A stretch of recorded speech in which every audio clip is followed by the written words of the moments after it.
Abra sua Bíblia comigo, por favor. Evangelho de Cristo, conforme o relato de Marcos, capítulo 4, versos 35 a 41. Marcos 4, 35 a 41. Peço sua gentileza de, após a leitura do texto, não fechar sua Bíblia ou não desligar o texto bíblico aí no seu smartphone. Está escrito assim: naquele dia, sendo já tarde, disse-lhes Jesus: passemos para outra margem. E eles, despedindo a multidão, o levaram assim como estava no barco, e outros barcos o seguiam. Ora, levantou-se grande temporal de vento, e as ondas se arremessavam contra o barco, de modo que o mesmo já estava a encher-se de água. E Jesus estava na popa, dormindo sobre o travesseiro. Eles o despertaram e lhe disseram: Mestre, não te importa que pereçamos? E ele, despertando, repreendeu o vento e disse ao mar: acalma-te, emudece. O vento se aquietou e fez-se grande bonança. Então lhes disse: por que sois assim tímidos? Como é que não tendes fé? E eles, possuídos de grande temor, diziam uns aos outros: quem é este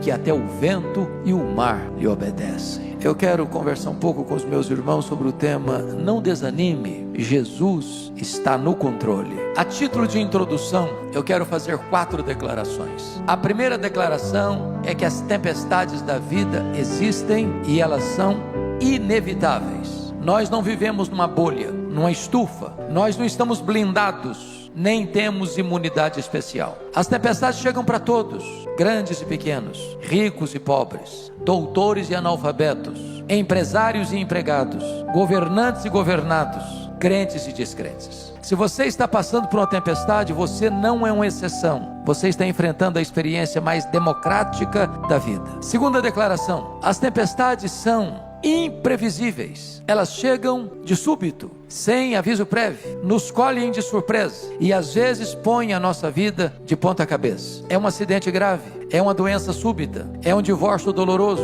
é um luto traumático, é uma rasteira do sócio da empresa, é uma frustração amorosa, é um filho que se envolveu com más companhias e acabou se capitulando às drogas, transtornando a saúde emocional da família. É uma situação que você nunca imaginou passar na vida, mas está passando. Talvez a geografia onde ocorreu esse fato aqui lido possa nos ajudar a entender esse ponto. Eu acho que todos vocês sabem que o chamado Mar da Galileia é o maior lago de águas doces do Oriente Médio. Esse lago tem 21 quilômetros de comprimento por 14 quilômetros de largura. Esse lago está a 220 metros abaixo do nível do mar Mediterrâneo. Esse lago está encurralado por montanhas. Do lado oriental, as montanhas de Golã. Do lado ocidental, as montanhas da Galileia. No extremo norte de Israel, não muito distante dali, fica o monte mais alto da nação, o Monte Hermon, cujo cimo sempre coberto de gelo. De vez em quando acontece um fenômeno ali. Os ventos gelados descem dessa montanha e, encurralados pelos montes, batem na superfície do lago e às vezes sol a pino. Dia claro, começa uma tempestade de vento. É possível que tenha sido isso que ocorreu aqui. Eles entram no barco, não há nenhum sinal de tempestade à vista. Enquanto navegam, eu estou falando parte norte do lago, não demoraria 1 hora para navegar, a tempestade os colhe de surpresa. É assim na vida. Às vezes você sai de casa, como um dia qualquer, para ir para o trabalho, para levar seu filho na escola, e acontece um fato que pode mudar a sua história. As tempestades são imprevisíveis. A terceira declaração é que as tempestades são inadministráveis, muitas vezes. Às vezes você não tem mais controle, as rédeas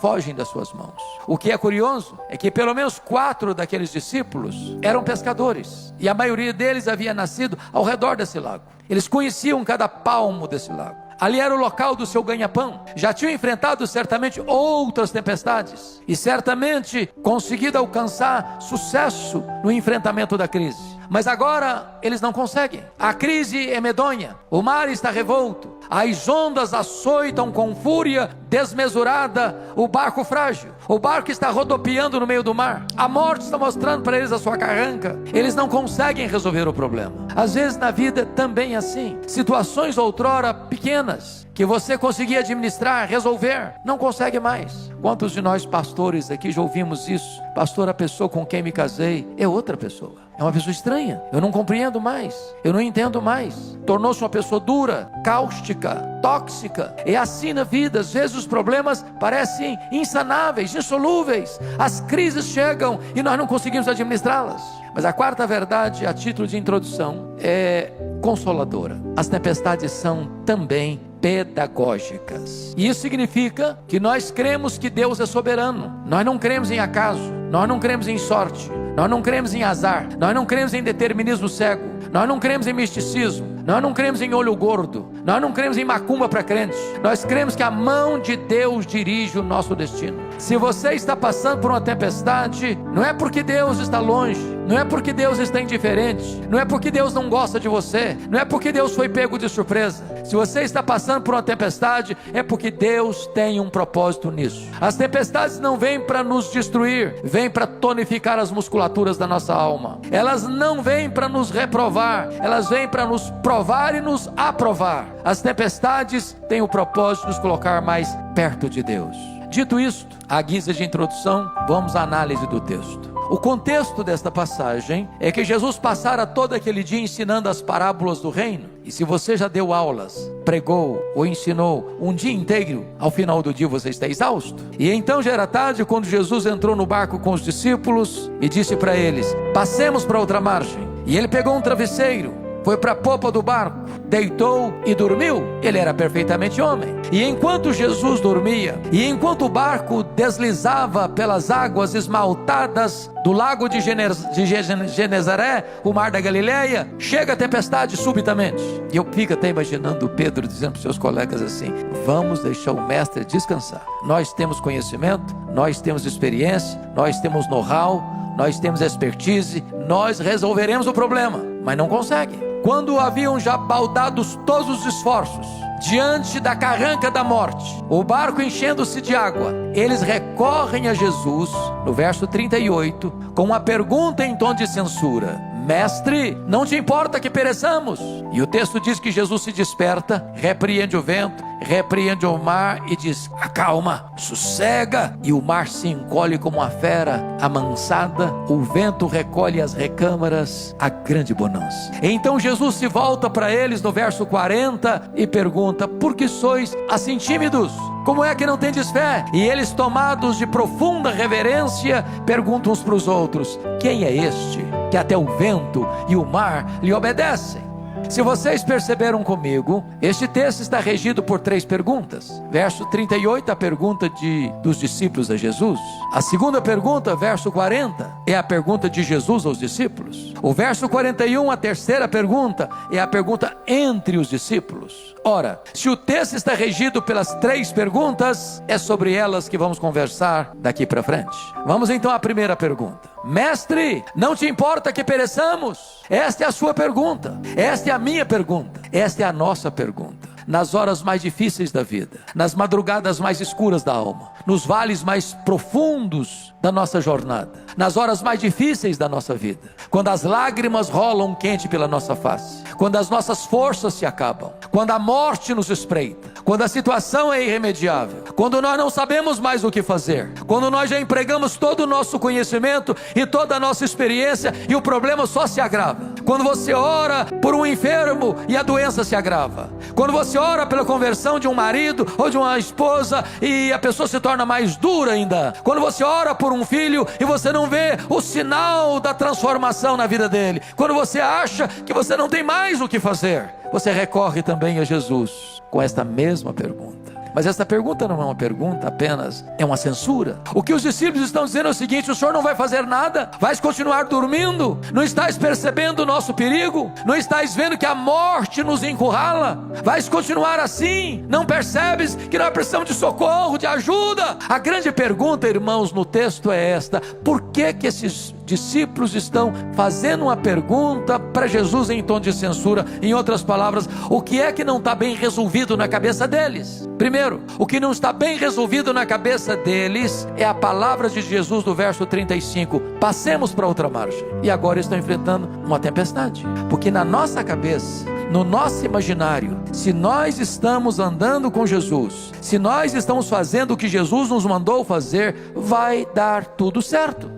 Não tem tempestade, não tem crise, o mar vai estar esmaltado, Vai ser uma viagem de céu de brigadeiro? Não vai ter nenhum problema. Aqueles que nasceram num berço cristão, como eu, se lembram daquele cântico que aprendemos lá na infância. Com Cristo no barco tudo vai muito bem, vai muito bem, vai muito bem. Com Cristo no barco tudo vai muito bem. O problema é que Jesus está no barco e não está nada bem. Esse é o problema. Você é crente, você é gente de Deus, você é dizimista fiel, você é um ofertante generoso, você é um crente comprometido e está passando por uma baita de uma tempestade. Parece que isso gera uma angústia na nossa alma e uma tristeza profunda no nosso coração. Mestre, não te importas?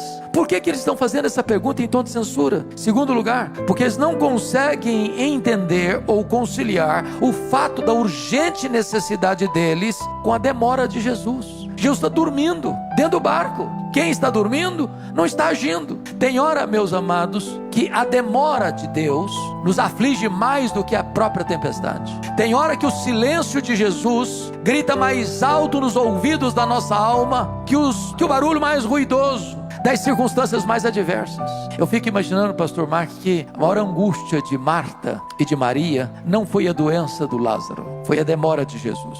Porque a Maria estava com a teologia muito boa ao mandar um recado para Jesus. Ela não disse assim: Senhor, cancela a tua agenda aí, corra para cá, eu tenho necessidade urgente, precisamos do Senhor, venha logo. Não foi esse o recado. Mestre, está enfermo aquele a quem amas.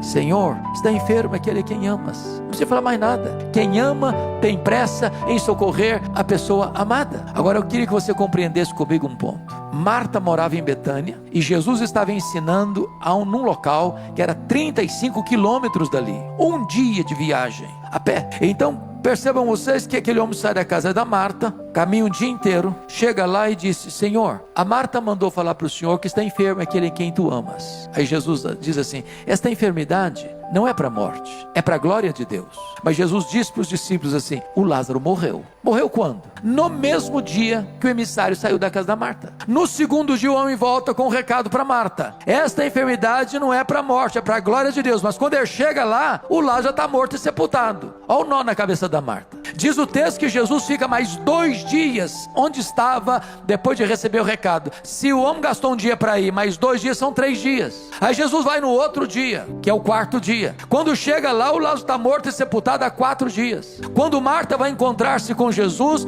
ela nem falou shalom para ele, nem falou bom dia para ele, foi logo despejando a sua mágoa: se tu estiveres aqui, meu irmão não teria morrido. Em outras palavras, o senhor chegou atrasado, agora não adianta mais.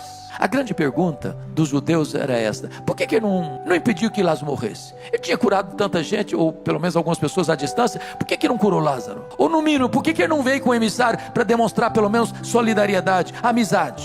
Por que ele ficou mais tanto tempo para lá? Por que ele só veio no 4º dia? É porque havia uma crença entre os rabinos que um morto podia ser ressuscitado pela ação humana, como aconteceu com Elias e Eliseu, até o 3º dia do morto. Era a crença deles. Na crença deles, depois de 4 dias, nenhum homem poderia ser o instrumento do milagre. Só o próprio Deus em pessoa podia fazer esse milagre. Jesus espera até o 4º dia, para que a nação de Israel entendesse que não era apenas um grande homem entre os homens, ele era o próprio Deus entre os homens. Eu quero dizer para você nesta noite, nesta tarde, que Jesus não chega atrasado. No tempo de Deus ele chega, na hora certa ele chega. Se ele parece atrasado, é porque está preparando algo maior e melhor para a nossa vida. Ele nunca desampara aqueles que nele esperam, ele trabalha para aqueles que nele confiam. Ele chega na hora certa. Então diz o texto que diante da pergunta em tom de censura, Jesus se levanta, se desperta e diz para o mar: acalma. Diz para o vento: sossega.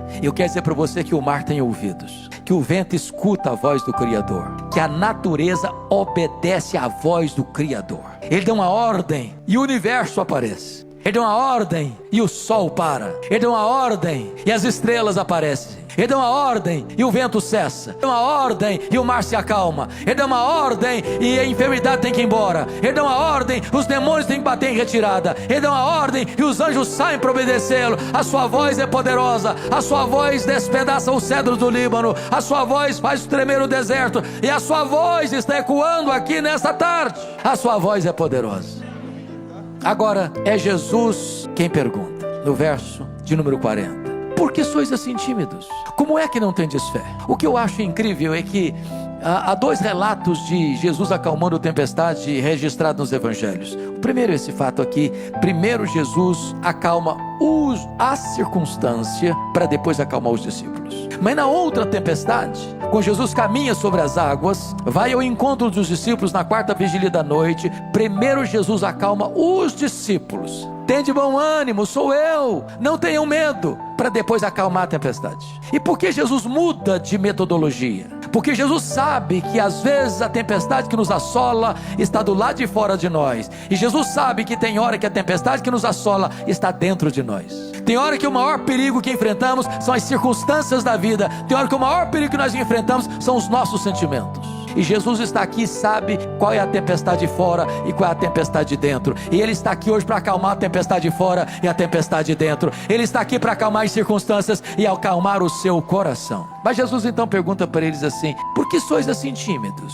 Por que vocês estão com medo? Por que vocês não têm fé? Agora pense comigo. Transporte-se para aquela data, para aquela circunstância, para aquele momento. Você estaria com medo? É um barco frágil, está à noite, o mar revolto, o barco se enchendo d'água, a morte mostrando a carranca para eles.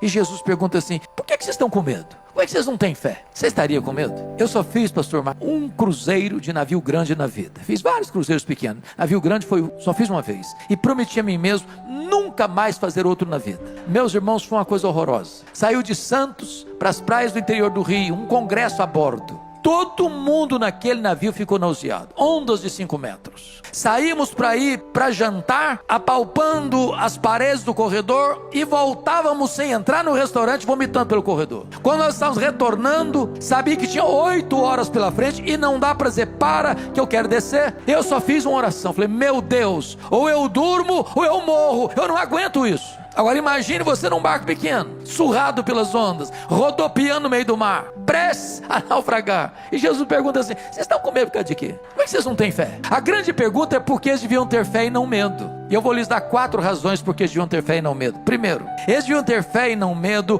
por causa da promessa de Jesus do verso 35. Passemos para outra margem. Se Jesus disse passemos para outra margem, qual era o destino deles? A outra margem. Então, se você esqueceu o sermão desta noite e lembrar-se apenas dessa frase que eu vou dizer, me sinto recompensado neste momento. E a frase é esta: promessa de Jesus e realidade são a mesma coisa. Ele é o avalista da sua própria palavra. Se Ele prometeu, Ele é fiel para cumprir. Em todas as promessas de Deus nós temos o sim e nós temos o amém. Então creia que se Ele falou, Ele vai fazer. Se Ele diz passemos para outra margem, o destino é a outra margem e não o fundo do mar. Segunda coisa, por que deviam ter fé e não medo? É por causa da presença de Jesus. Jesus estava dentro daquele barco. E Jesus é o Criador do céu, e Jesus é o Criador da terra, e Jesus é o Criador do mar, e Jesus é o Criador do vento. E a criatura não pode vencer o Criador. O Criador tem controle sobre a criatura. Entendamos isso. Se você é crente, você pode enfrentar a tempestade na vida. Mas se você é crente, você nunca enfrentará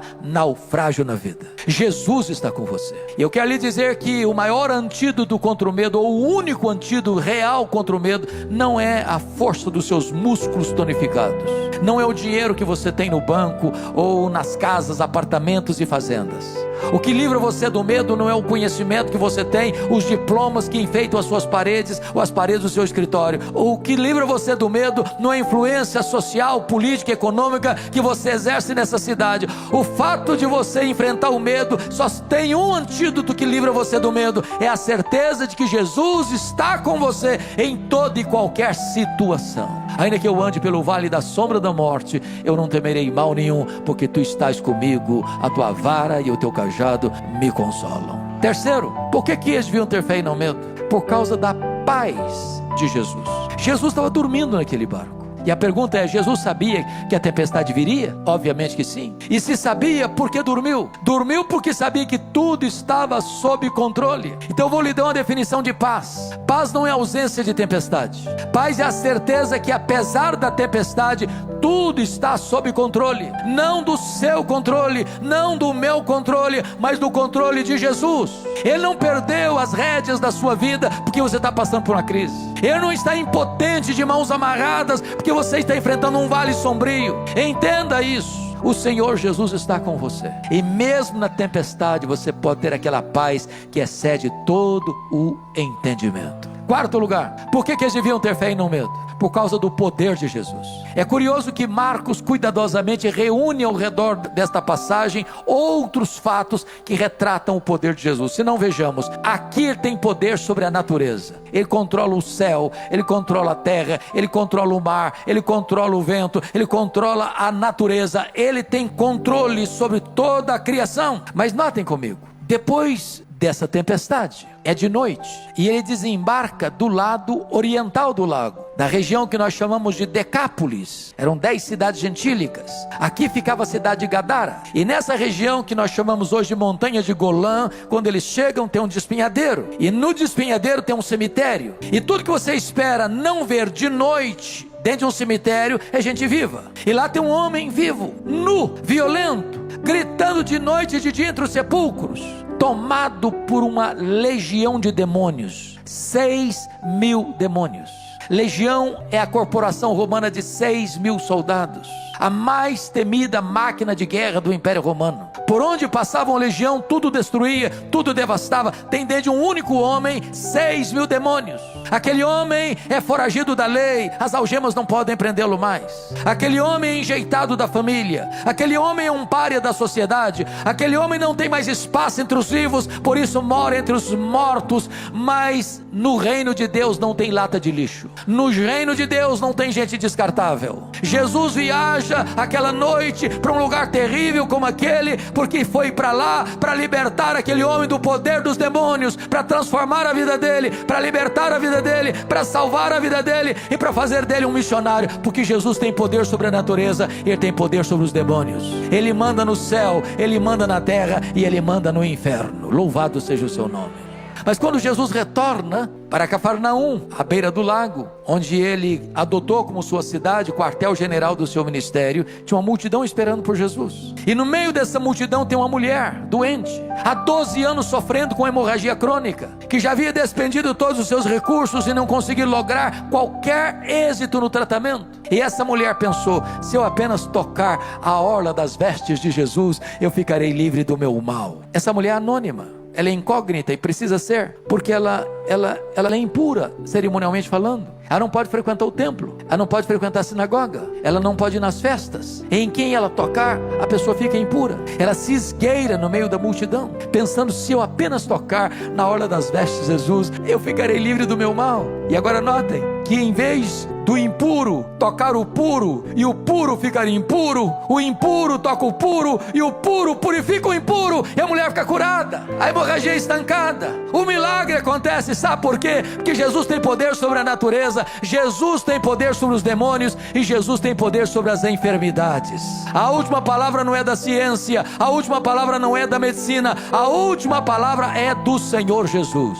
Mas tem também nessa multidão um homem muito aflito. É Jairo, o chefe da sinagoga de Cafarnaum. Talvez o homem mais conhecido. O chefe da sinagoga, irmãos, tinha uma função tão importante. Eu dirigia a sinagoga. A sinagoga, durante a semana, era um local de reuniões, de decisões importantes da sociedade, da cidade. No sábado era um lugar de estudar a lei. O problema é que essas alturas, Jesus já não era mais uma pessoa benquista na sinagoga de Cafarnaum. Se você ler Marcos capítulo 3, episódio que precede este, Jesus num sábado estava nessa sinagoga e viu lá atrás um homem com a mão seca, a mão direita seca, mirrada, e Jesus diz para o homem assim: fica de pé. Jesus diz para o homem assim: vem para o meio. Jesus diz para o homem: estenda a tua mão. E um milagre aconteceu. E lá estavam os escribas, lá estavam os fariseus, e eles saíram dessa sinagoga para se unir aos arqui-inimigos deles, com os herodianos, para matarem Jesus. Jairo sabia que ir a Jesus era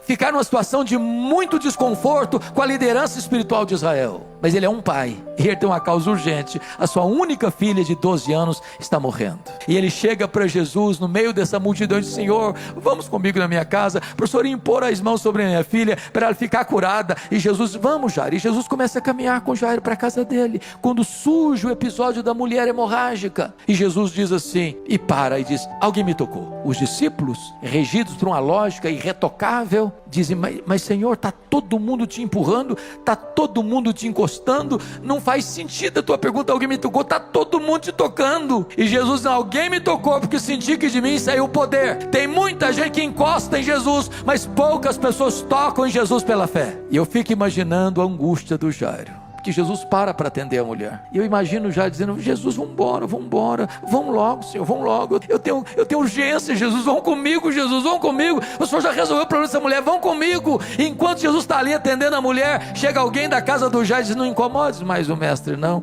A tua filha acabou de morrer. Eu acho que o mundo desabou na cabeça do Jairo. E Jesus olha para ele com ternura e diz: não temas, Jairo, crê somente. Quando Jesus chega na casa do Jairo, lá estava o coral da morte, mas entra sobranceiro e vitorioso o solo da ressurreição. E José entra no quarto da menina e fala na língua materna dela, o aramaico, naquela linguagem que uma mãe diz para a menina adolescente que tem dificuldade de levantar de manhã para ir para a escola: Talita cumi, menina, está na hora de despertar, está na hora de levantar. E a morte solta as garras da menina e ela ressuscita, porque Jesus tem poder sobre a natureza, Jesus tem poder sobre os demônios, Jesus tem poder sobre as enfermidades e Jesus tem poder sobre a morte. Ele mesmo entrou nas entranhas da morte, arrancou o guilhão da morte, matou a morte e ressuscitou, inaugurando a imortalidade. Ele é a ressurreição e a vida, e se você crer nele nesta noite, você nunca morrerá eternamente, mas passou da morte para a vida.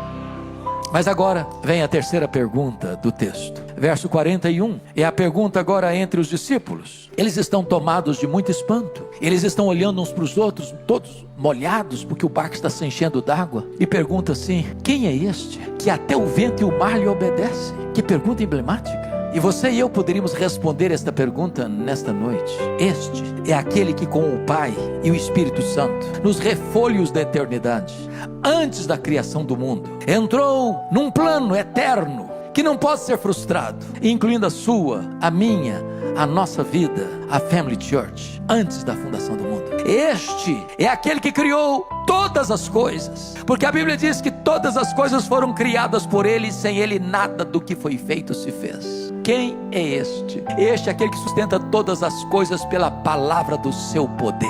Quem é este? Este é a semente da mulher que nasceu para esmagar a cabeça da serpente. Quem é este? Este é o descendente de Abraão, em quem todas as famílias da terra são abençoadas.